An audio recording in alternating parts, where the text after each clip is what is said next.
Welcome. Well, I just realized that continuing on with my research that we have all been traumatized into being narcissistic 5 year olds. So, from this place, it is very terrifying to be present in the current moment because we are told that we're supposed to be, terrified and narcissistic and trapped in this angry 5 year old state of consciousness. So, this is why when we go out with our genuine presence and we experience the world and we explore and we communicate with our genuine presence, one, it can terrify a lot of people because they realize they're not being genuine or present. And two, we can just start to recognize how so few people know what being genuine or present actually means. I've been talking with people in my area about, being conscious and responding to what's happening and doing something about it. And there's some people that are doing a lot of good work, but they're still from the artificial intelligence program. They still haven't gotten to genuine presence. So they're still in this state of being an angry 5 year old who is seeking to project their vision of reality onto other people and is still in the state of mind of making a sale. Everything is about making a sale. Everything is about convincing someone. So there's no genuine presence in that kind of a scenario. And so this is what we're going to experience in our daily lives for the most part is artificial intelligence is going to have replaced genuine presence. And I go out. I experience my genuine presence all the time. It's who I am. I don't hide it. I don't change it. But who I am is so radically different than people who are just operating artificial intelligence programs that they see offense with it. And it goes further than that. The AI has been programmed to take down people who are genuine. So that's the other component of it. But what I'm saying, I'm simply stating the fact that pretty much everybody's running artificial intelligence. Like even us who are awakening are still dealing with it. We're still weeding out the parts of the AI that are still in our system, but we're not predominantly unconsciously ruled by pre-programmed response patterns or this mechanism where we have to show how other people are wrong or defeat other people or make a sale on other people to feel validated, which is the current AI system has everyone trying to make a sale on each other to feel validated for who they are.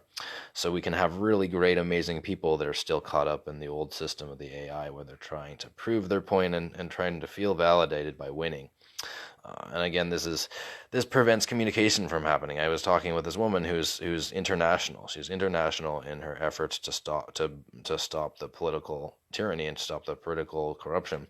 But talking to her face to face, all she could do is trying to sell me on her website, on her thing. I kept on trying to bring up like interesting subject matter, and she was happy to sit there and talk for 10 minutes with me. But she refused to talk about anything of substance, and all she would do is continue to redirect on how she was better and how she was making a sale and that she was selling me. She was beating me, winning over me by making a sale. That's all she was concerned with. I kept on redirecting to like, hey, what is your experience with wireless pollution on the subject of wireless pollution, which came up like. So I have this shungite stones that I strap to my phone and I put around other pieces of electronic technology, and they seem to make a big difference. Like I notice symptoms lessen or disappear when I attach them to these devices. And she just like gave me this blank fluoridated stare and then started talking about her YouTube channel and how she's been a speaker, a representative around the world. And so we can see here how the artificial intelligence program can still be mind controlling people that are doing great work. There's no uniformity or conformity in consciousness expansion. It's just a very simple point. We're going to see this over and over and over again. There is no God. There is no hero. There's maybe a central creator, but there's no embodied human that represents all of truth and all of greater reality and can see better than everyone else. I'm sorry, there is a little bit of noise. I live in a neighborhood that has a lot of barking dogs. A lot of people, speaking of the artificial intelligence, a lot of people buy dogs as slaves. They want to own a dog. They don't consider the dog's needs. They don't think about, oh, well, what does a dog want? A dog is a conscious living being. It wants certain things in life. So we're taught to go out and buy dogs, own them, and do whatever we want to them, and then blame them for any problems they cause and tell everyone else to mind their own business. So we have neighborhoods that are full of barking dogs because these dogs are not having their needs met. These dogs are being abused and mistreated by owners who say they love them, but are really neglecting them. Dogs are pack animals. That means if we own a dog, they need to be in the house with us at all times. They can't be separated from us. That's really cruel torture and punishment. And so dogs are going to yelp and whine and bark, and they're going to get really aggressive and mean too. If a dog is forced to be separate from its family, it's going to start getting really mean because it's just really lonely. It's going to start barking at everything because it's like saying, hey, come play with me. You're not playing with me. I'm supposed to be playing all my life. I'm supposed to be smelling things and playing all the time. Anyways, so that's another example of how, a person can be thought of as a very good person doing great things and still be running this AI program about owning pets, about owning a dog and mistreating a dog. Because like, oh, I just own it. I don't actually have to do anything. I have to make sure I feed it, of course. And I'm supposed to take it on walks, but I don't know if I actually do. And then they just throw these dogs in the backyard. Anyways, so this could be like the most brilliant, helpful, wonderful person, in our community that's doing all these amazing things, and they're mistreating their pets at home because the artificial intelligence program is this massive net of programming that's cast over all of us. Anyway, so I just wanted to remind everybody that we need to continue just to be authentic and genuine and be ourselves, and try to find the people that we can connect with who are similar to that. Because despite this conscious community rising, despite this uprising in consciousness, despite this shift where this all this fake news we're getting, the news has gotten so bad that people are just walking away from it and turning to conspiracy theories because they're like, oh, well, the conspiracy theory doesn't sound as quite as crazy as what the news is telling me. So this is a great time that we're getting to experience more genuine presence in at least a superficial way of realizing that logic is being played with a little bit, and that we need to take a second look at logic. And at the same time that we need to always remember that the greatest truth is the greatest truth regardless of who experiences it and who does not. And we need to not let people who are still afraid of being genuine and present tell us who we are or dictate our experience. And realistically, this is a good time to not be around other people because we're all being confronted with our issues, and this is a great time to be processing our issues and being around other people. One, it's going to be other people who are going through the same process, and it's going to make it more difficult for both of us because we need to, being distracted by each other. And two, people who are not engaged in this process are just going to be feeling their own insecurities more and more and more. So I'm not sure who else has experienced this, going out and seeing people that we've seen in the community for 10 or 20 years or whatever, 2 years, however long, all of a sudden are just kind of a little bit more on edge or a little bit more forceful. I don't know. There's a lot of intensity going on right now, and there's very few people who are meditating and going internal with it. And so it's really important to recognize that if we are going internal with this, if we are meditating and trying to change ourselves, if we are letting go, if we are seeing how we made mistakes and going through the process of admitting guilt to ourselves, because it's not really guilt, we're just admitting what happened to ourselves and then processing that so we can get over it. Then we are doing the work. We are upgrading ourselves. We are doing the real work. People who aren't doing this aren't doing the work. And it's not judgment. It's just saying that if we're doing the work, we can't allow people who are not doing the work to take up too much of our time or attention, because they're going to be giving all this input to us. They're going to be constantly just spilling input onto us, and that input isn't going to be relevant. And as human beings, we are naturally empathetic, and we're naturally going to soak up each other. This is not, the artificial intelligence program says, oh, if we're not smart enough, then we'll get convinced or manipulated by someone who's more smart than us. But that's not how it works. We're all empathetic beings, and we all pick up on each other. And yes, manipulation is a thing, and yes, being able to see into more dimensions and being manipulative based on seeing more dimensions is a thing. But again, that's manipulation. That's cruelty. That's not reality. So I need to remember to keep our bubble strong. This is a time when we can be expanding our bubble. We can be finding who else is in our bubble, who else is compatible.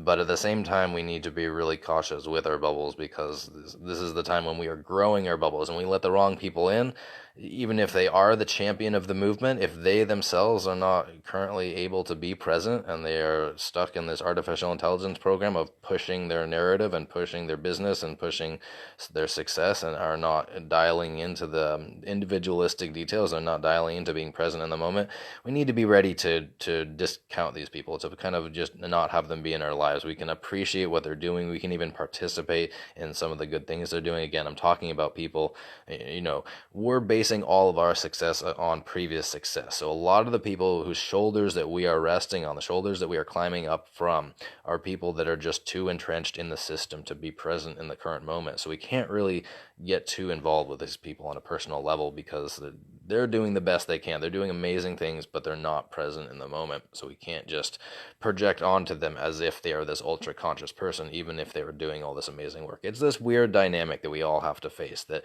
our heroes, these amazing people, we need to not look up to them. We need to be thankful for their work they're doing and also see their shortcomings and be okay with that. We're not trying to say that they're perfect, but we're also not going to be overly dependent or overly interested in the areas where they have shortcomings. This is logic. This has nothing to do with judgment or being better than other people. This is just logic. This is, if someone is not very good at, chopping down trees, we're not going to ask them to help us get some lumber to build a house. If someone's not very good at cooking, we're not going to ask them to be responsible for cooking our dinner. It's logic.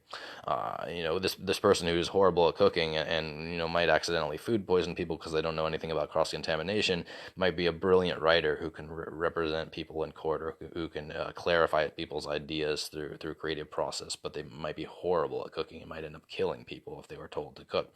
So this is why we need to kind of use our best judgment about where people are at. Be very respectful of the work that people are doing and the accomplishments that people are making, and still be ready to call them out. And calling someone out doesn't necessarily mean calling it out to their face. Calling it out for ourselves is fine. So right now I'm really encouraging everybody to be continually paying attention to what's happening in the higher ups, or whatever you want to call it, the control mechanisms, because there's a lot of change going on, and there's a lot of potential for good change, and there's a lot of evidence of good change, but there's also a lot of evidence of not good change. And I think that it's really our duty as participants in this world to be paying close attention, not obsessing over the media and the news and every day paying attention to what new stories come out, but just overall being aware of the narrative and speaking out and speaking our mind of where the narrative is conflicting in logic, or questioning, asking for more resources if something is not lining up. Because right now I see all kinds of really suspicious things happening. I see a lot of blanket statements being used with evidence for part of them, and I'm totally fine with evidence that supports the part that it parts, but then we're being asked to make all these leaps of logic, and there's a certain amount of leap of logic that's required to not give away classified information, but they're stretching it way too thin. So I'm really skeptical, and I encourage everybody to, again, be thankful for the good things that are happening, and at the same time be able to apply two different lenses of perspective to the same narrative. It's really important that we be able to engage in dimensional thinking, in dimensional reality, because we live in a multidimensional reality, so we have to be able to think in a multidimensional way, or we're able to consider multiple perspectives. So more specifically, we have a supposed roundup of horrible people in the government, which I'm kind of inclined to believe. I've seen enough different sources that, citing enough different evidence, so I can kind of see it happening behind the scenes. But at the same time, I'm also seeing the dark agenda is still being pushed. The dark agenda is still obviously being pushed. So, no one ever said that the war was won. No one ever said that we won and we have everybody on the inside. Maybe some people are saying this, but when I'm looking over at more credible sources, what I'm seeing them all say is, yes, we have people that are standing up and making a fight. Yes, there is an alliance. Yes, they are making changes. But they didn't just win. They don't own all of the. They didn't take over the whole government. This is a process.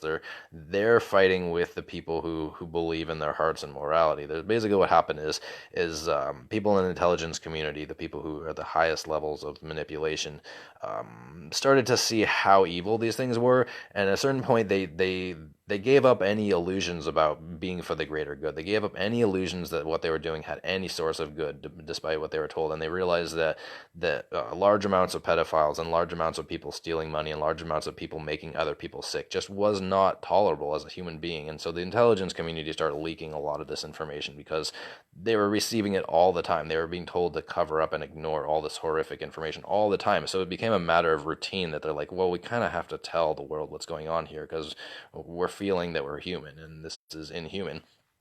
So that kind of evidence stands out really clearly. And so when there's just so many leaks, when anyone who's willing to make a stand as a reporter, in the news world is willing to report on these things, there's a leaks of all this information is coming out fairly routinely because of how horrific it is behind the scenes.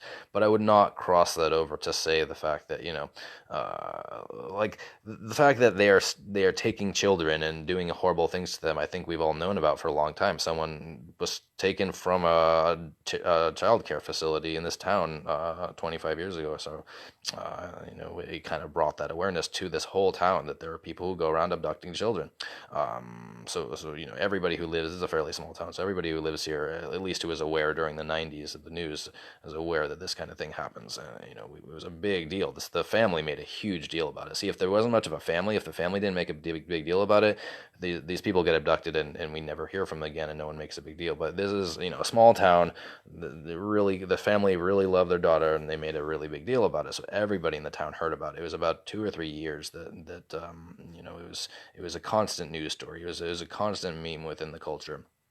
So again, that's tangible evidence. We can follow we can trace the lines and follow the evidence. I can see it at a local level. I can see it at an interpersonal level. It's affected one of my friends in my life has been deeply affected by this reality. We can see it within the government. We can see it all over the place. We can see it within the leaks. We can see it within the culture. We can see how we can look into these people's eyes and we can say, wow, this person is probably capable of committing something like that because I don't see much humanity in their eyes. So we can see the evidence everywhere.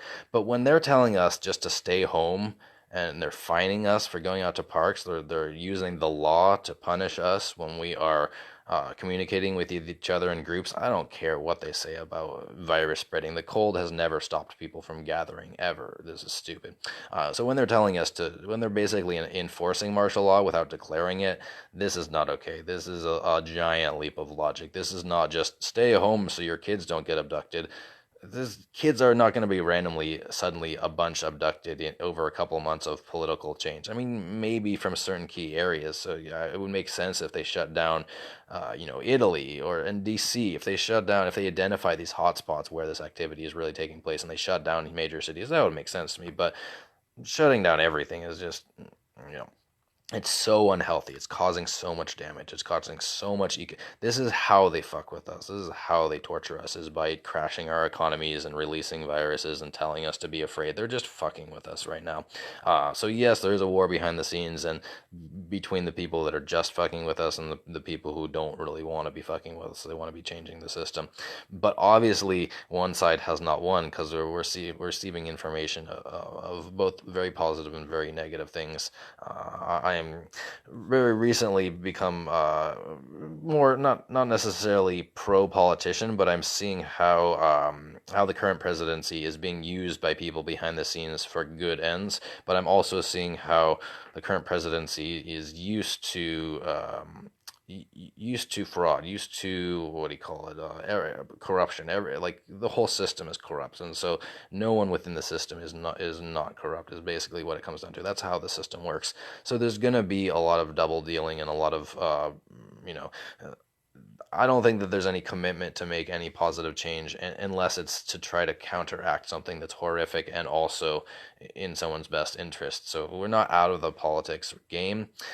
We might be shifting the whole political narrative. I actually do agree with this, the fact that this may be our last technical president, because that's just where we're headed. We just had the presidential system dispelled for us. We just got to see the whole two-party presidential system busted up, basically. I mean, it was still in a two-party system. They still set it up that way. But we got to see an outsider become president, and this has never happened before. This is the craziest thing I've ever seen as an outsider becoming president. I don't care about any of this other hoaxy stuff or the other changes that are happening or all this other horrific stuff. The fact that's tangible evidence, the fact that an outsider became president is amazing. And again, I don't have super high hopes. I don't have amazing expectations. I don't think this is an amazing, wonderful person. But at the same time, I see how this presidency is being used as a wrecking ball to destroy a lot of the much worse things. And I do believe that that someone who is in this position is probably going to be affected by what's happening. And so regardless of this person's previous opinions on reality, they're probably going to be shifting their narrative to include more of reality based on the fact that they're experiencing how bad things are and more of reality. But if we simply look at our president's track record, at their history, they're awful. They're a career scam artist. It's very obvious that they've set about creating a bunch of scam businesses that have done moderately well and oftentimes completely collapsed and never made any money or were identified as scams, and just he had so much clout that he was able to just kind of push them through as scams, even though everybody knew they were scams. So yeah, change of heart, but still, you don't want to stretch these things too far. We still want to hold these people accountable. We don't ever want to give up our power to these people and say it's on autopilot. The people behind the scenes have it for us. As soon as we do that, we're just back in that same scenario of giving over our power. Yes, we don't want to be afraid. Yes, we don't want to be too obsessed with the details or worry too much. And yes, we want to stay positive, but at the same time, we want to stay accountable for ourselves. And so, being self-accountable means not giving up our power to other systems. We can give the benefit of the doubt, and we can try to give space for things to unfold, and still be using our critical, rational mind to be paying attention to what's actually happening and how it's affecting us, and looking for the short-term and the long-term perspective, and looking for other viewpoints. Again, it's so easy for a narrative to be funneled into just a few conclusions when there's so much of a greater reality out there. I recently just watched the Joe Rogan interview with Alex Jones. Neither of these people are people that I've ever been drawn to before. Joe Rogan was on some sitcom, and now he has a talk show. Never been drawn to him in particular. And Alex Jones is kind of a loudmouth, slightly obnoxious, takes things a little bit too far. But watching this interview really opened my eyes, because I got to see how the illusions of how people appear are really very different than who people are, because it turns out Joe Rogan is just a really curious guy, and he just really wants to learn from everybody. He really wants to be exposed to as many different types of thinking as possible. That's what his show is about. He has guests of all different varieties, and it's long format. It's like 2 or 3 hours. So he gets 2 or 3 hours to just, explore these people and get them to talk about interesting things. So anyways, this was really amazing. It reminded me of just an open format, the ability for news to happen because there's no narrative being pushed. And Alex Jones, again, kind of far out there, but it's a part of his persona. I can relate with that. We tap into a certain part of our consciousness, that's stream of thought consciousness, and so we're not focused on every little detail being perfect. We're focused on this grand tapestry that describes a much greater reality, and we're trying to include as many accurate details and as much different pieces as possible, but we're structuring a greater picture, and the greater picture we're trying to structure is way more important than the individual details. And so this is where Alex Jones gets called out a lot, is accidentally saying the wrong thing, or over dramatizing something, or getting really emotional about things. But it's part of that state of consciousness. It's part of, like, if we wanted to stay in a really calm, like I'm a Buddhist meditator presentation mode, that would be to create an illusion. That would suppress a certain amount of the stream of consciousness and create it into more of an organized design thing. And then it would be more of like a pre-production routine. And we're taught to think of being in a calm meditative state means we're really genuine and powerful, but this is really more of a manipulative state. That tranquil Zen master, that Tibetan monk look. These are the spiritual gangsters. These are the people who manipulate the world with their ideas. These are very powerful people. They're not just these holy people that are just full of goodness.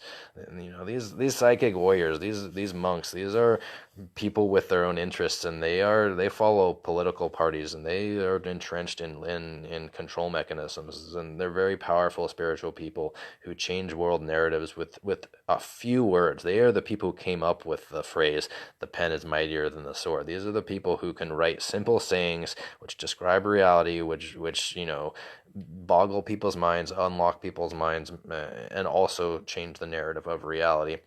So again, even the Dalai Lama, even all these amazing, highly evolved people, they're not always just evolved for the greater good. There's almost always a bias and a narrative somewhere, because the control mechanisms, the AI is so ancient, the darkness is so ancient that it's corrupt all things.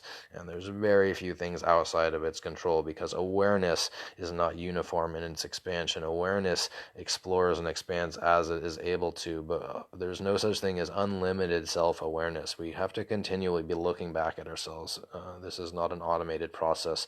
And this is something we see over and over again, is that when people get really highly spiritually evolved, we go through these pitfalls. And every time we up level, we have to make it through another pitfall where we're tempted to cash in on our success. And this happens over and over and over again. So most people eventually end up cashing out on their success and just resting where they're at, making use of it to benefit themselves instead of continuing with the process. And this isn't always nefarious, or doesn't always end up in someone being negative. Sometimes it does. Sometimes it ends up in spiritual leaders becoming, cult fanatics. But sometimes it just ends up in dichotomy where people are doing a lot of good things and then they're also selfish on another part of their being. And that's fine. That's part of multidimensional reality. But we need to be willing to call these people out when they're not being accurate, when they're conforming to a narrative that is not healthy for humanity. We have to live in these multiple dimensions. We have to not just accept blanket statements. I know this isn't a very popular opinion because we all just want to simply kind of go with, yeah, that's true, and okay, I know that that's true now. But in reality, nothing is ever really true or ever really false. There's ways that things apply and in which they are true to a certain degree or not true in certain ways to certain degrees. But all information is true in some way to some degree. And the way that our reality has been manipulated is by telling, giving half-truths. And so we live in a society, this is what I was talking about in the beginning, is people that are doing good work, people that are amazing, but at the same time are living in half-truths. The dark AI has everybody living in half-truths. And part of this process is the ability to be genuine and present and authentic. The ability to, when we uncover enough of the artificial intelligence virus in ourselves and see it for what it is, we step away from it and we start being in our own genuine presence, and we respect other people's genuine presence. And that's what we desire. We're really curious and interested in experiencing and sharing genuine presence, and everything else just seems like kind of this watered down 5-year-old game that's just not very interesting, that everyone else is very addicted to, where we're 5 years old and we're proving that we're right and we're telling other people that we're wrong, and we're tricking other people into following us, and we're showing our best side. We're given the illusion. It's this whole, like, we're writing a resume. Well, we gotta, we're supposed to cheat on our resume. We're supposed to make our resume look a little better than it is. We're supposed to convince people to show an entertaining narrative. Well, this resume reality is pasted onto our actual presence reality in person, in terms of the artificial intelligence program, which is school and jobs and social circles and all these things. So unless we're actually being genuine present, we're probably being fake. We're probably being our resume. Most people are probably being their resume, and it doesn't have to be their resume. It can be any scripted text that says that they're right and says that they're successful and says that they're getting clients. Again, this is based out of necessity. The artificial intelligence program programs people by depriving people of their needs and only give them access to their needs if they conform to the artificial intelligence system. Thus, people are kicked out of society in a number of different ways, whether legally or socially or financially. They're kicked out of the system for not conforming to the system. Again, many people do really amazing work, but it just can't work within the system because they don't conform to the system. We know that most of the brilliant people in their industries aren't people that are in the system. Most of the people that are making brilliant breakthroughs didn't go to school for their fields. They were already good at their fields, and if they went to school, it was to make sure that they were up on all the major theories, or to get the piece of paper that allowed them to. Anyways, this is all about just remembering. This is so important that there are many amazing people doing amazing work, but we are all where we are at, and there's no judgment around that. But there is a very clear difference in how we can interact and where we're interacting from.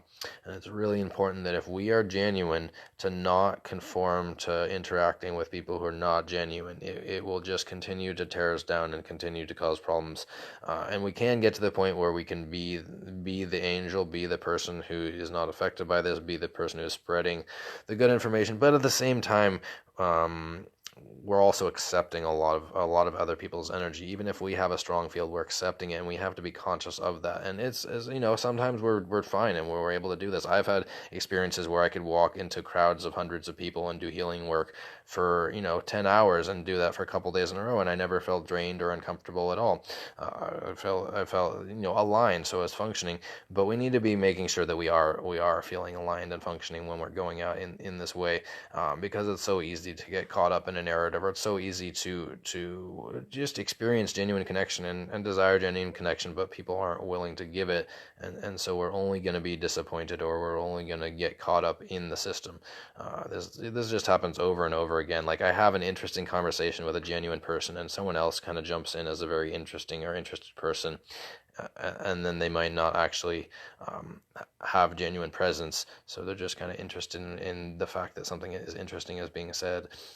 So we can often attract these kind of people too, and we need to remember to not buy into the hype that we are what we attract too much. It is true that what we are is what we attract, but also if we are doing a lot of healing work, if we are opening ourselves up and becoming very genuine, that's going to attract a lot of people that just want to take advantage of that. And so most of the negativity that we attract into our lives is actually, it depends on where we're at. If we're doing this work consistently, if we are a very genuine person, if we are confronting ourselves, if we're calling ourselves out about our bad behavior and trying to change it, then we need to not let other people do this for us too much. We need to kind of, emotionally and intellectually distance ourselves from people who are not being genuine with themselves.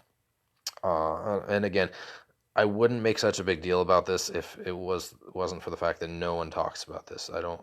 This is information that, as far as I know, I'm the only person that I've heard talk about this stuff. It's just really, really, really, really surprising and scary, because it's how they perpetrate a lot of the crimes. Is they say, "Well, I do all this good stuff, so now let me do the rest and don't question me."